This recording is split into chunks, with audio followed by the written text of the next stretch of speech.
to show you how to make the most popular espresso drinks out there, from the well-known ones like a cafe latte and a flat white, to some of the ones that people don't necessarily know how to properly make, like a traditional cappuccino, a Melbourne Magic, and what a macchiato really is, not whatever Starbucks is doing with their caramel macchiato. For this video, I'm going to be using the Meraki home espresso machine, which has dual boilers so it can make espresso and steam milk at the same time. You need a proper espresso machine to make espresso drinks, and the Meraki has everything you need to get started, including a great built-in grinder and all the tools you need in the box. Meraki is sponsoring this video, so it's not a review, but if you want to check out their machine after you see it in action, please check out the link in the description. Okay, let's start with the espresso. Obviously, the first and most important thing is to get your espresso right. It shouldn't look like this, or like this. A standard espresso is a small amount of water going through very finely ground coffee under high pressure, and it should look juicy and thick and rich like this. A single espresso is 7 to 10 grams, and a double is between 16 to 22 grams of ground coffee. But honestly, most people don't bother making singles, as it's much harder to get the grind settings and dose right. And a typical recipe is a 1 to 2 ratio of ground coffee in to espresso out. So if you put 18 grams of coffee in your portafilter here, and then you get 36 grams out in roughly 30 seconds or so, you're probably in about the right spot. The Meraki has built-in scales for both the grinder and the cup, so I can just choose 18 grams here and then 36 grams for the shot, and I don't have to pay too much attention to stop the shot manually. If your shot's coming out too fast or too slow, it's probably your grind size. Coffee is much more sensitive to bad brewing technique than something like tea, so you'll need to adjust your grind size for every new bag of coffee you get. The Meraki has a little chip reader on the top they call Coffee Sense for roasters who put that on their bags to give recommendations on grind size and dose, as well as temperature, to make this step a little easier.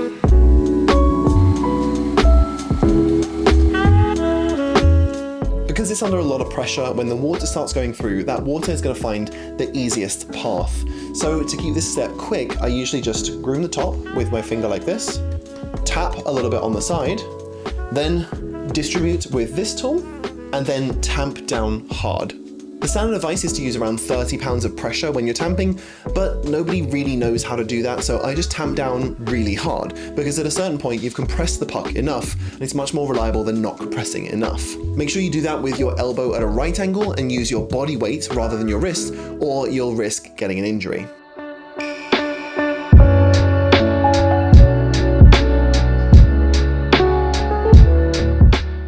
And there is your espresso.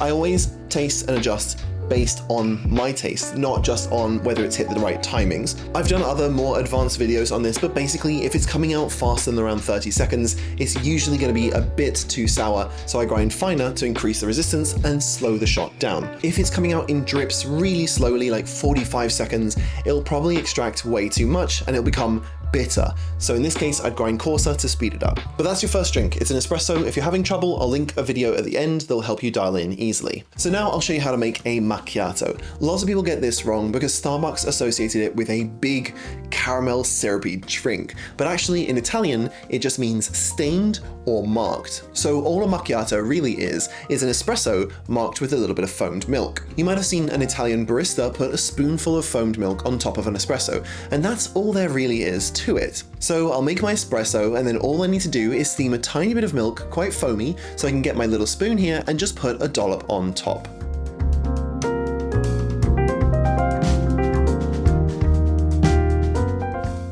So I don't want to waste too much milk because it is just a dollop. So I'm going to put a little bit in my jug, and I'm going to turn the steam wand power down to mild. Guess I'll put around 55 degrees.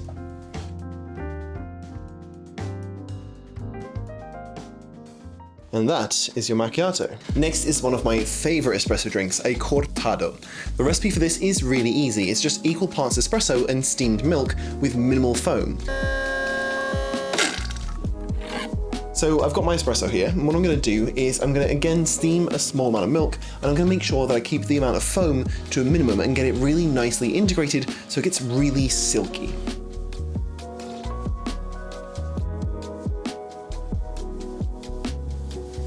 That was perfect. That was the best tart I've done in a long time.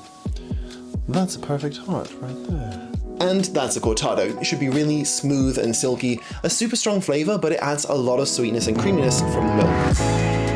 So now we're going to make a cappuccino, and this actually has a technical definition ascribed by the Istituto Espresso Italiano. The IEI issues a certified Italian cappuccino, so we're going to make it to the letter of Italian cultural law.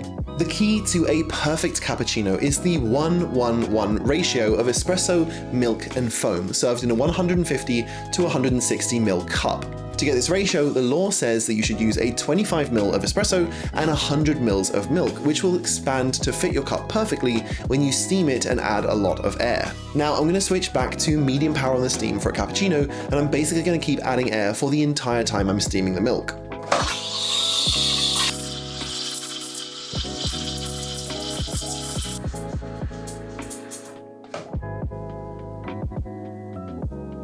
And that's about all you can pour with a cappuccino. So that is what you're looking for, that thick layer of foam at the top. You can see that the foam is a lot more fluffy, less silky, but it'll get that thick, luscious texture. You see a lot of places that do a so-called cappuccino doing latte art with it, but if you make a cappuccino the official way, the foam should be a little too thick to do anything more complex than a heart. Now onto the flat white, an Australian style coffee that basically is what it says it is. Flat as in no visible foam, and white as in milky. When I went to Australia, I saw lots of different ways of making this drink, so it's not as strict a recipe as a cappuccino. You can do any size you want, but the most common way to do a flat white is in a 150 ml cup, but it should be a double shot with very, very light foam on your steamed milk.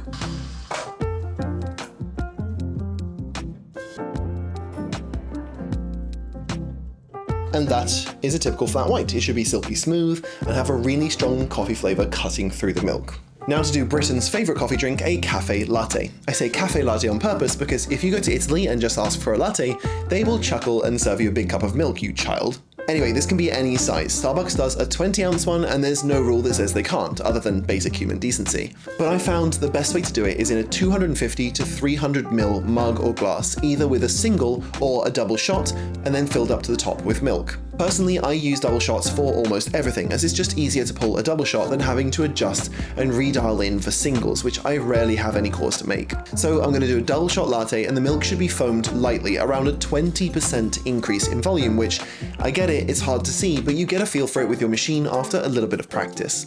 Depending on what latte art you're planning to pour, you're going to use anywhere from 200 to 240 mils of milk. So I generally use a 600 ml jug for this kind of thing and fill to just below the spout, which should be enough. My favorite reason to do a latte is that the cup size and shape is ideal for doing latte art. So you can do your hearts, your tulips, your rosettas, or you can do something like this seahorse that I've been getting the head wrong on for about 2 years now. That was a good one. Look at that. For the next one, we're going to get away from the milk and make an Americano. This is basically an espresso diluted down with water, but it's not the same as something like filter or mocha pot coffee. The way espresso shots are pulled adds a lot of body and richness, so an Americano tends to have a lot more of that sort of thickness than filter coffee. Personally, I prefer to pour the water in the cup first and then pull the shot over it because it looks much nicer and it preserves the crema, just to make it clear that it isn't actually filter coffee. On the Meraki, there's a little hot water spout right under the group, so you can just put your cup under there and hit the hot water dispenser till it's mostly full, then pull your shot on top. Okay, let's stop there. That's gonna look pretty. So for me, an Americano shouldn't be more than around this, a 1:5 ratio of coffee to water. So if you've got your double shot with around 36 grams, then I wouldn't use more than 170 to 200 grams of hot water. So I usually make these in a 250 ml cup. So now for something a little bit unusual. It's called a Melbourne Magic. This has been around for a while. It's kind of a middle ground between a Cortado and a flat white.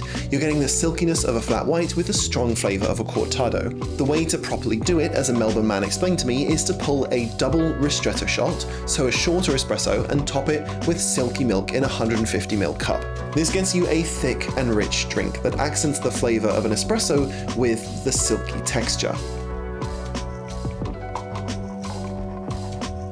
So I just ran through the most common espresso-based drinks you'll find in most cafes and how to make them on a Meraki espresso machine, which you can find out more at the link in the description. I did a review of the beta unit over a year ago. There have been loads of changes and improvements to the machine since then. All the internals have got their final machine parts, the buoyancy you interact with are all heavier and finer tolerances, and the inclusion of pre-infusion is incredibly useful. I used it in my recent video about the slow presso shot, which you can check out next if you haven't seen it already. It's a really exciting innovation. Hit the like button if you found this video useful, and thank you so much for watching all the way to the end, you wonderfully over-caffeinated people, and I'll see you on the next one.